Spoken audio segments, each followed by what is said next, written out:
আজকে তোমাদের দেখাবো কী করে মালপোয়া তৈরি করলাম। এই দেখো, সুজিটাকে প্রথমে একটুখানি জল দিয়ে ভিজিয়ে রাখলাম, কারণ কি বলতো, তাহলে সুজিটা একটুখানি ফুলে যাবে আর মালপোয়াটা করতে সুবিধা হবে। আর এখানে দেখো ময়দা নিয়ে নিয়েছি, এর মধ্যে কিছুটা পরিমাণে চিনি দিয়ে দিলাম। চিনি দিয়ে এটাকে একটুখানি ভালো করে মানে মিশিয়ে নেবো, দুটোকে, ময়দাকে আর চিনিকে মিশিয়ে নিয়ে তারপরে এটাকে জল দিয়ে একটুখানি মানে ভালো করে মিক্সড করে নিয়ে ভালো করে গুলিয়ে এটাকে একটু ফেটিয়ে সুন্দর করে এর মধ্যে ওই যে ভিজিয়ে রেখেছিলাম সুজিটা, ওই সুজিটা এর মধ্যে দিয়ে দেবো।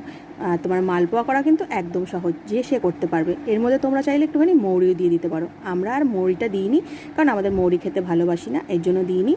এইবার দেখো রেডি, কিন্তু আমরা কিন্তু সকালে ভিজিয়ে রেখেছিলাম, বিকেলে তৈরি করেছি। তার জন্য দেখো কি সুন্দর দারুণ মালপোয়াগুলো হয়েছে। এই দেখো, কড়াইয়ের মধ্যে তেল দিয়ে দিয়েছি। মালপোয়া কিন্তু আমার রেডি। তাহলে তোমরা বাড়িতে ট্রাই করে দেখতে পারো। আশা করছি ভিডিওটা তোমাদের ভালো লেগেছে।